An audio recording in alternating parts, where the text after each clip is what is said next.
Hello, this is Dr. Harriet Fraad on Capitalism Hits Home, an interpersonal update. This is a show about the intersection of capitalism, class, and our personal lives. Today, I'd like to talk about the question that baffles me and perhaps many others, which is, why do 38% of the population of the United States support Donald Trump now? And it vacillates a bit around 38%, sometimes 41, sometimes 37, but let's say 38%, an awful lot of people, millions. Why do they support him? Why do they support him in light of the fact that our economy has lost a third of its value, that over 50 million Americans, about a third of the workforce, has applied for unemployment, that evictions loom, that people are desperate around us?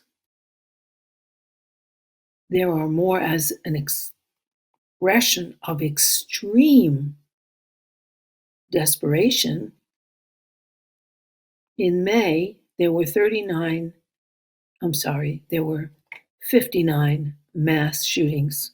That's shootings of 4 people in which there were injuries, not including the shooter himself, because it's always a man. In June, there were 260 mass shootings. Things are clearly out of control. Mass shootings are an expression of male desperation and wish to take power over an uncontrollable situation and to at least go down in a blaze of glory, and certainly go down, so that we're in terrible trouble. Anyone can see that. And yet, even looking at the statistics, where we are really in the midst of Trump's biggest challenge as president, the coronavirus epidemic, we've utterly failed. Even Brazil and India, poor, disorganized countries with lots of conflict, together don't have as many cases as we do. We have a new case of coronavirus every second in the United States. Other nations which have leadership at the top, all over Europe, Scandinavia, and poorer countries like Vietnam, Cuba, Singapore, Taiwan, have all gotten control of this virus, and China, of course, have all gotten control of this virus. Most virologists and epidemiologists, the overwhelming number, say that if we want to conquer COVID and stop 150,000 people, actually it's up a little bit, more than 150,000 more people from being dead and millions infected, we have to follow the example of the Chinese. The Chinese had a reinfection in Wuhan, which is the place where the city where the virus started. They had conquered it, and then there was a resurgence, which happens with COVID. In 2 weeks, the Chinese tested 11 million people and then tracked and treated the virus so it no longer threatens Wuhan at all. No new cases. We haven't tested our population. They tested more people in South Korea proportionally than we have in the United States. And Trump stopped the federal funds for testing. It's an utter failure. So why would people support Donald Trump, even now? And I think there are several different responses and explorations that shed light on this topic. One has to do with the authoritarian family in the United States, in which people identify with the leader, the father and mother, the dominators, rather than themselves. Another is that a good deal of the country believe in authoritarian religions where you obey the minister or the priest, even if he sexually molests you. And also authoritarian education, in which children learn that being, quote, good means being quiet and obedient, not asking difficult questions, not contradicting the teacher, even when she or he is wrong, not making trouble for the authorities. Another is a kind of rage, a nihilistic rage that Americans have because they trusted their government and it has betrayed them. And so they voted for alternatives.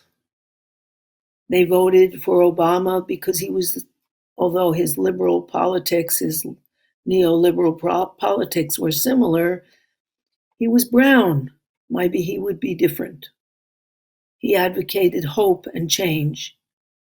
He didn't produce class change. And even among the Black community, although they had a very nice symbolic leader of an educated president and his elegant family, they did worse economically than they have ever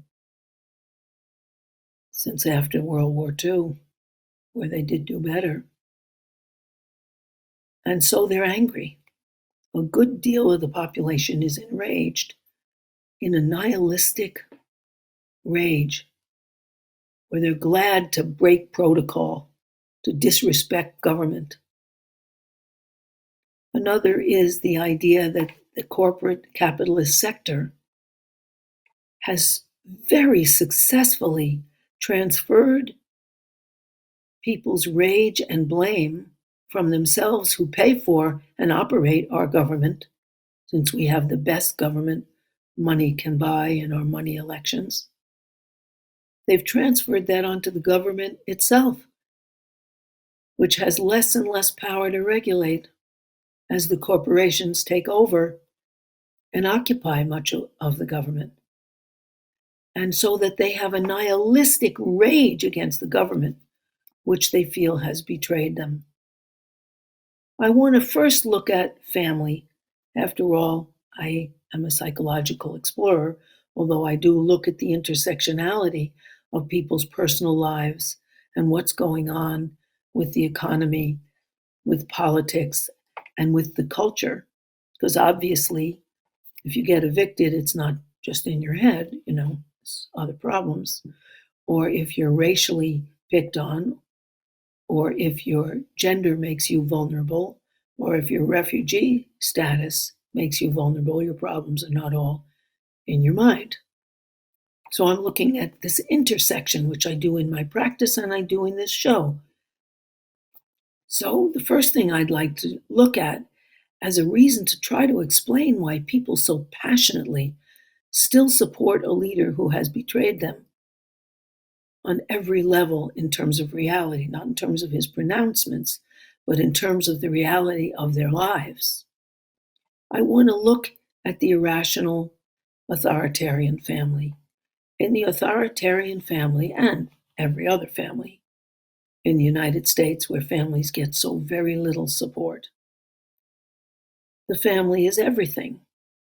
Children learn that parents are their survival. Partly we know this intuitively because until about the 1800s, birth control meant killing the children you didn't want. So children witnessed their siblings being killed and got the idea that, could happen to me. Babies have even more mirror neurons than adults, and mirror neurons allow you to mirror the moods and happenings in those people around you on whom your survival depends. We have to remember that until the 1800s and even beyond, it was okay to kill the kids you didn't want. Or you could bring them to the market, and if people didn't want a child for something, you left them there. to die or to be picked up by somebody else the way some heartless people do for kittens or puppies these days. Or you drowned them, and when you had a new marriage, like with Hansel and Gretel and all the other Grimm's fairy tales, the stepmother kills the kids or sends them into the forest or something like that. That wasn't imagination, that was common practice. And so children learn to cleave to their parents, their primary caregivers, who ensure their survival because we are the least independent of any other newborns. It takes American children a long time to be able to fend for themselves. Elephants are the second most dependent animals, and it takes them until they're about 2 years old. So, whoa, we're really talking about dependency. And so children pick up what is needed by their authoritarian caregivers. And even if their caregiver is a totally irrational and often brutal person, they learn they better identify with that caretaker and not be thinking about themselves, but him or her who controls their survival as a person, as a human. And Trump embodies the authoritarian father, mother, leader who is highly irrational, who claims that he wants you and cares about you, while he's utterly selfish and cruel, and hypes his power.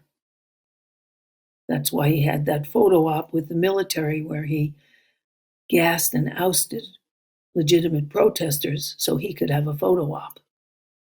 He's the ultimate abusive parent to whom many people cleave. He also calls on the authoritarian impulses of the most authoritarian religions, which in the United States are the fundamental religions, which have the most punitive of all child rearing. Dobson, who wrote all sorts of books about taming the child's will, and who was the best selling child development author in the evangelical community, advocates physically and psychologically humiliating children to show them who's boss, to break the child's will, and advocates some pretty terrible physical punishments, although not annihilating the child, but to show the primacy of the giver, and the subordination of the child who dare not question, no less disobey. So that authoritarian religion trains people on that blind obedience, which Trump commands. He punishes anyone who disagrees, no less acts against his wishes, and is free to contradict every expert, every scientist, and acclaim people like Selma Emanuel, who believes that hydrochloroquine works and that if you have several diseases or ailments, they may come from having sex with demons in your dreams. Whoa. But he's the authority, and he takes on those other authorities and touts them, and people believe them because he is the authority. And so that the authoritarian family, with its tyrannical caregiver, who's associated with the Almighty Father in the sky, as interpreted by your pastor, your minister, your priest, who cannot be questioned, is very stern. And you learn as a child to identify with those parents and to hate the part of you that wants to rebel, that disagrees, that is bad, the bad child. And when other people disagree, they are bad. That's why in Christian fundamentalism, with the End Times trilogy, Christians happily, fundamentalist Christians of that ilk, who are millions, happily identify that when Armageddon comes and there is a conflagration, like a nuclear war, which they believe will serve them, they will ascend to heaven, laughing at the writhing ministry and the writhing misery of all those other people who burn and are destroyed because they identify with the authoritarian voice and the authoritarian parent and hate the bad children who disobey and who will therefore burn in hell,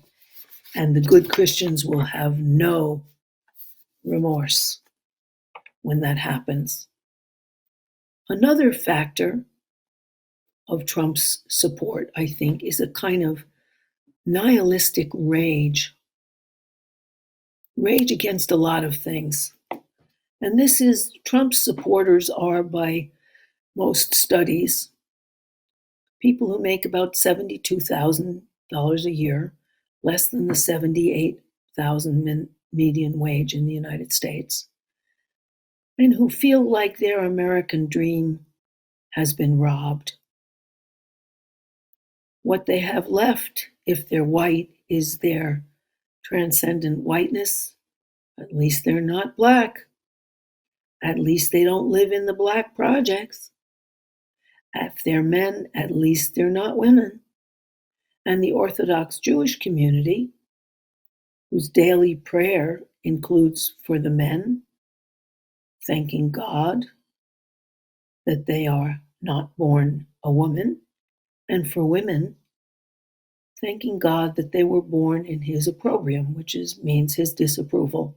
And so they have to serve men and be segregated from men and really function primarily as breeders.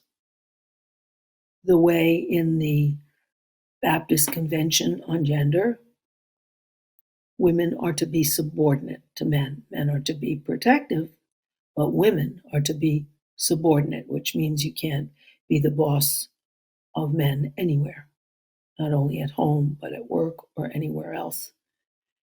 And many of those people are Trump supporters because at least they can hold on to their primacy over women.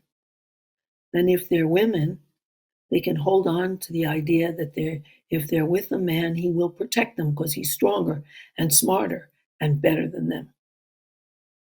Now, these beliefs have taken quite a beating because in the mid-70s, when corporations outsourced white male well-paid jobs to low-pay places like China, Pakistan, Bangladesh, without any inhibition, unlike Germany, France, Switzerland, all the Scandinavian countries which outlawed outsourcing, we didn't. Our unions didn't stand up for us that way because they always felt that America would always do better in each generation and they'd get their proper cut, and they didn't fight for the liberation of all working Americans in a political way, the way the unions in all those other nations did. So this mass group, who are white, because until the mid-1970s we were about 80% white nation, feel unseated. The white male wage, which used to support a family, and for a long time, the end of World War II into the mid-70s, meant that every generation could do better than the previous one on a male wage, which was a family wage that supported a whole family of dependent wives and children. That went away with outsourcing and mechanization and robotization and computerizing. And those white males have been unseated from their powerful position, not only in the job, but at home, where their women now have to work and don't necessarily want to serve them quite as assiduously when they get home, tired after contributing to the family's income. And so they've lost that primacy at home. About 70% of divorces now are initiated by women because women make our own money and don't necessarily want to be subordinate. And white women have suffered terribly. White women who didn't think they needed an education, who didn't think that they needed a career, have suffered so badly that in these studies done mainly in the South and parts of the Midwest, there's a phenomenon in which white women die even before black women or black men do because they've lost hope, they've lost protection, they've lost hope, their identity as I am a woman, I therefore bring up my children, keep house, do domestic labor and emotional labor for my family, and some small healthcare services, and take care of my husband's families and his social connections. That's my role. Are now at completely adrift. They're celebrated in the right wing propaganda of country music and in the fundamentalist religion, but they're celebrated only verbally. They don't have the benefits that they do all over Europe and Scandinavia, where women get 5-year maternity leaves and get their jobs at the same pay or equivalent jobs at the same pay when they get back.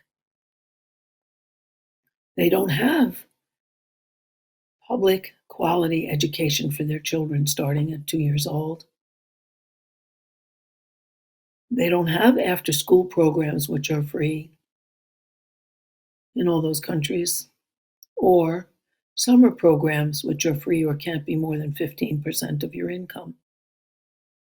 And so they're left with all these responsibilities and without support, and they're dying in hopelessness.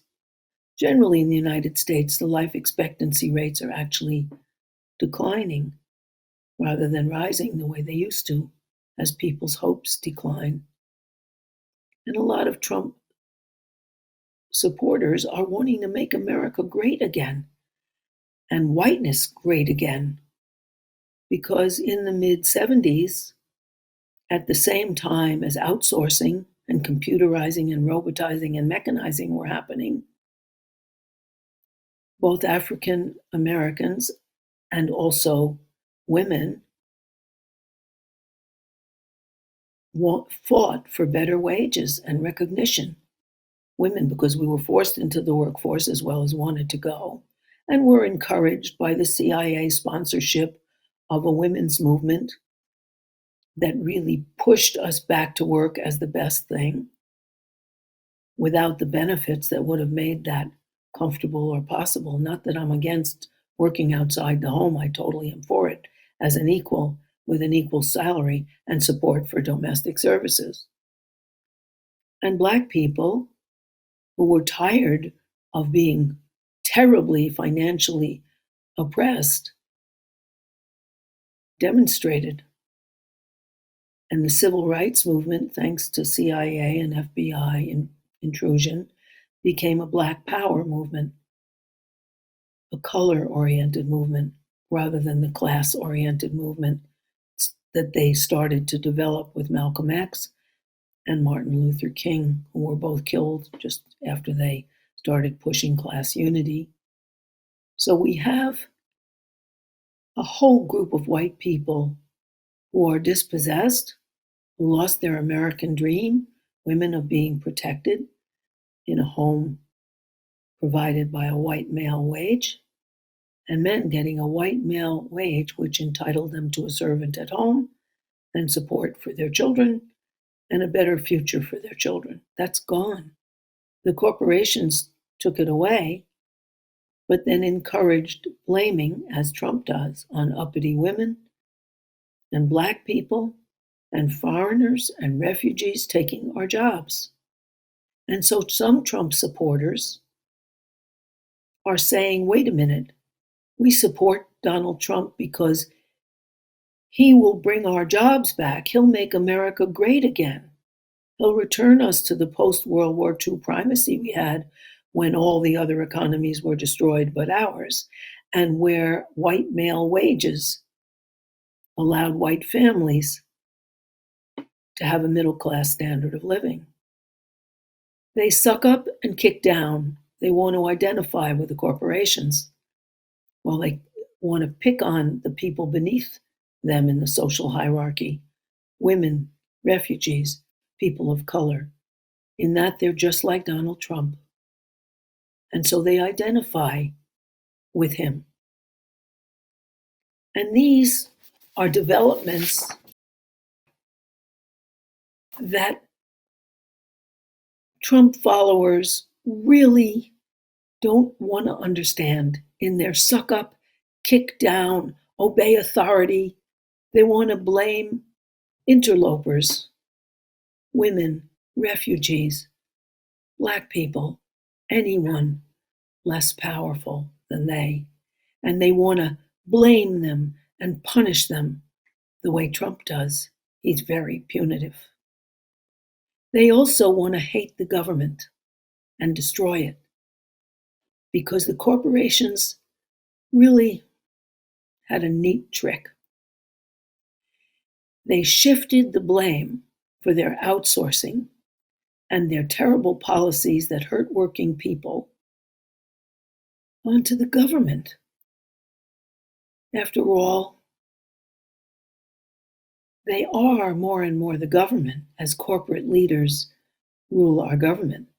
Later on, or in the next episode, I'll talk about all those corporate leaders from what Trump called the swamp who are running his government.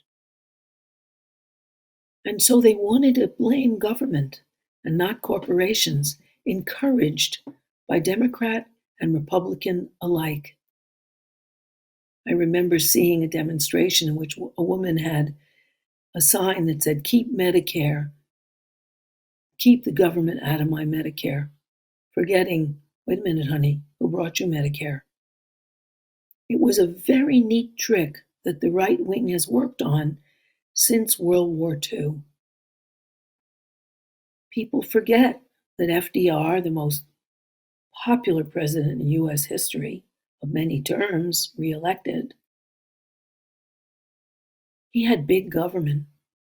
It was big government who brought this 11 million people at that time, which would be about, our population now, 22 million, good jobs rebuilding our country, making artworks, building buildings, building highways, building dams, building transportation,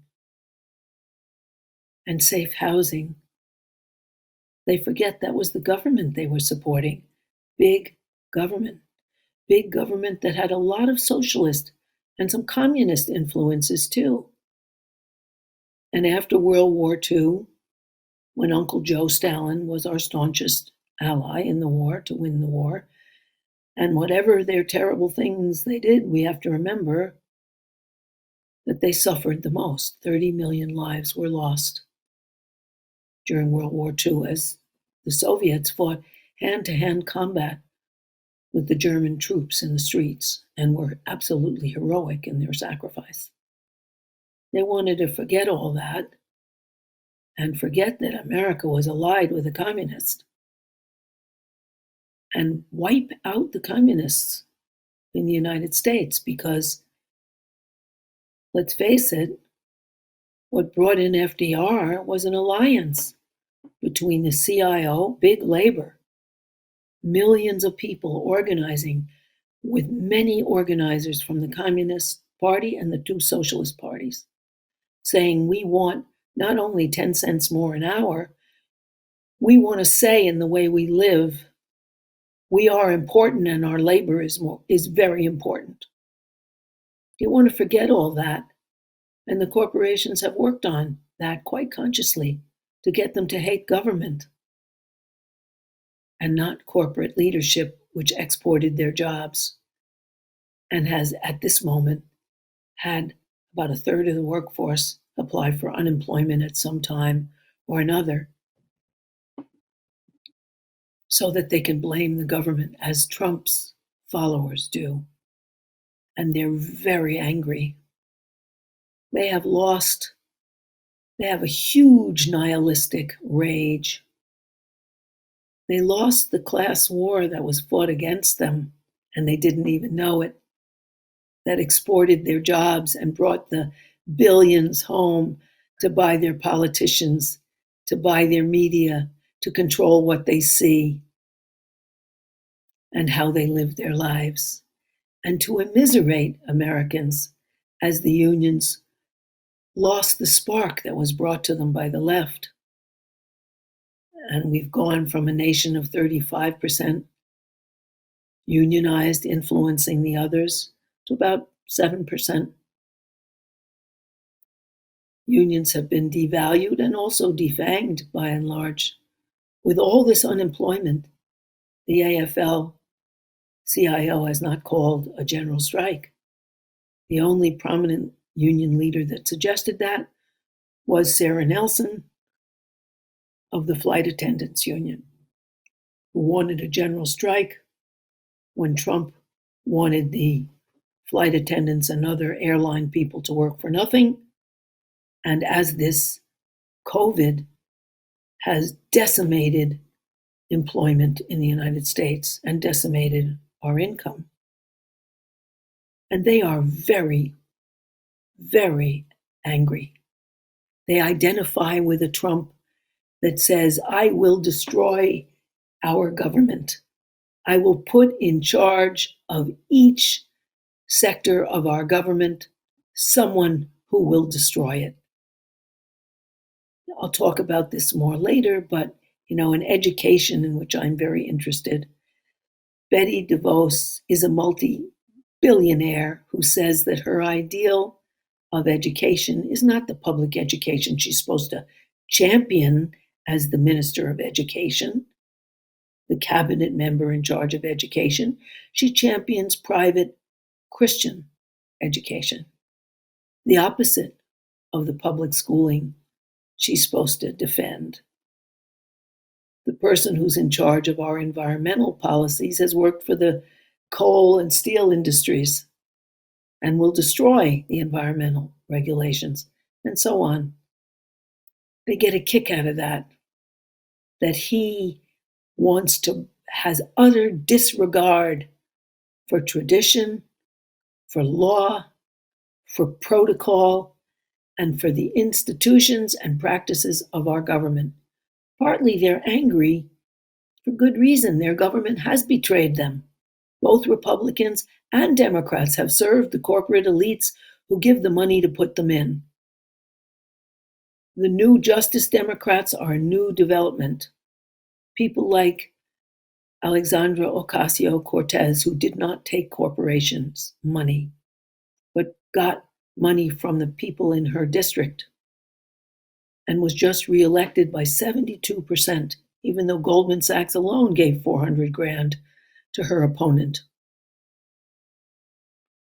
But people, the Democrats and Republicans alike, colluded with that and took corporate money and betrayed people. And so they are in a nihilistic rage against the government.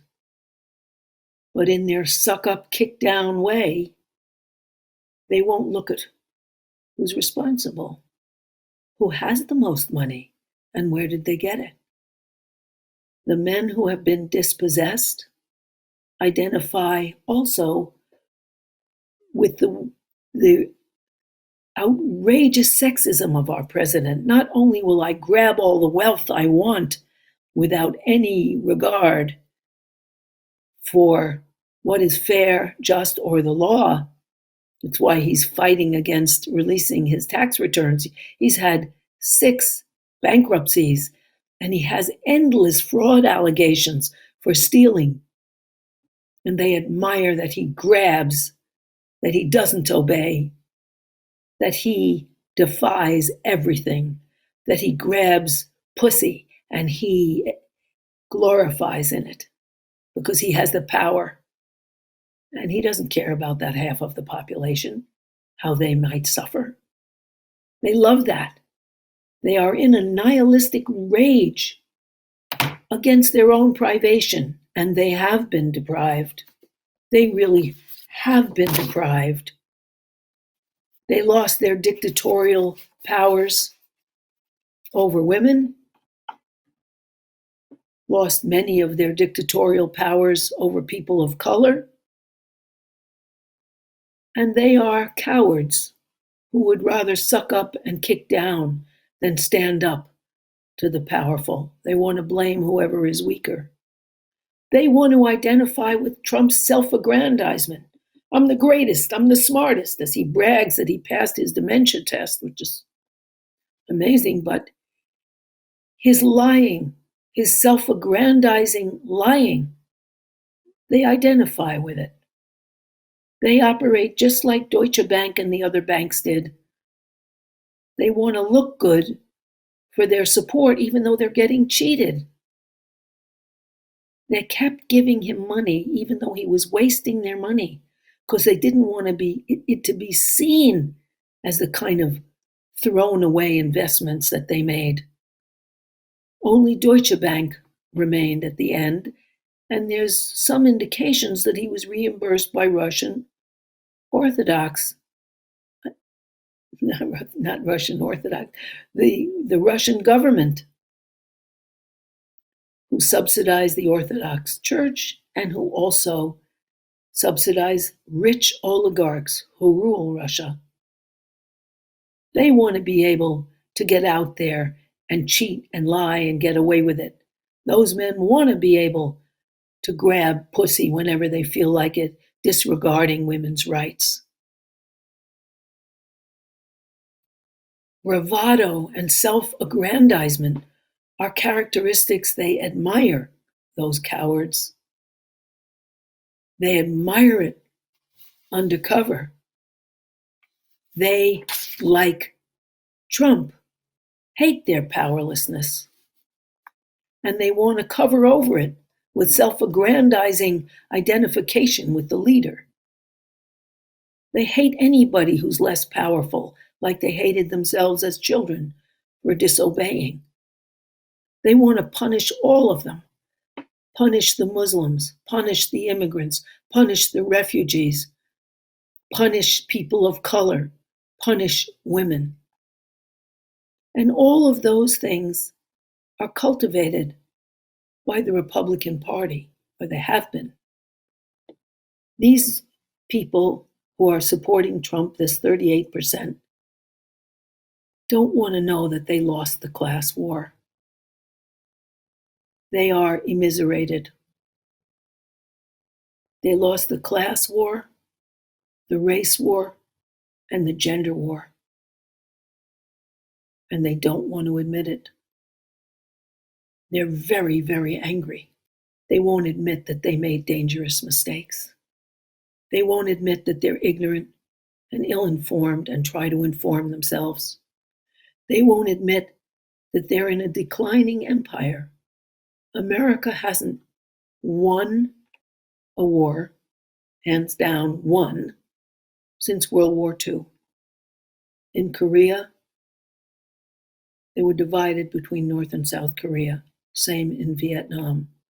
We have, just after spending over $1 trillion of our money, lost the war in Iraq. We've destroyed their countries, but we still lost the war. We can still destroy. We lost the war in Afghanistan. We have the most rich and subsidized military in the world, more than the other 6 countries who are underneath us in military spending combined. And we didn't win. They want to make America a winner by declaring it in a self-aggrandizing, jingoistic way. They can't admit that they're in a declining empire, and they need the humility that all imperialists had, like the French had when they lost their last colony in Algeria, like the British had to, although they hardly admit it, like the Germans and the Belgians when they lost their holdings, their colonial holdings. They don't want that humility. They don't want to be people who need each other, people who are sharing a common fate and need to be together in reclaiming their country for them, not as the greatest ever, the military might of the world, but as a country that shares, where everyone has a chance. That American dream. And that is another sad way that Trump's followers are in a nihilistic and denying rage, just like their leader, who denies that he got into business school by hiring Ben Shapiro to take his exam, that like Kushner, the great genius son-in-law he hired, who went to Harvard and whose father gave Harvard $2 million before he was admitted, that he got where he got through his father's endless millions dished out to him to cover for him, because his father too, according to Mary Trump's book about the Trump family, put all his hopes in his bragging, self-aggrandizing, arrogant, spoiled son. All that's left is the swagger. He's a failure. But they support the swagger and they identify with it. That's the end of part 1. Part 2 will continue to explore this very important question. Why do 38% of Americans still, even with all that has gone down, still support Donald Trump? Thank you for listening. This episode has been brought to you by Democracy at Work. Please support our work. Visit our website at democracyatwork.info.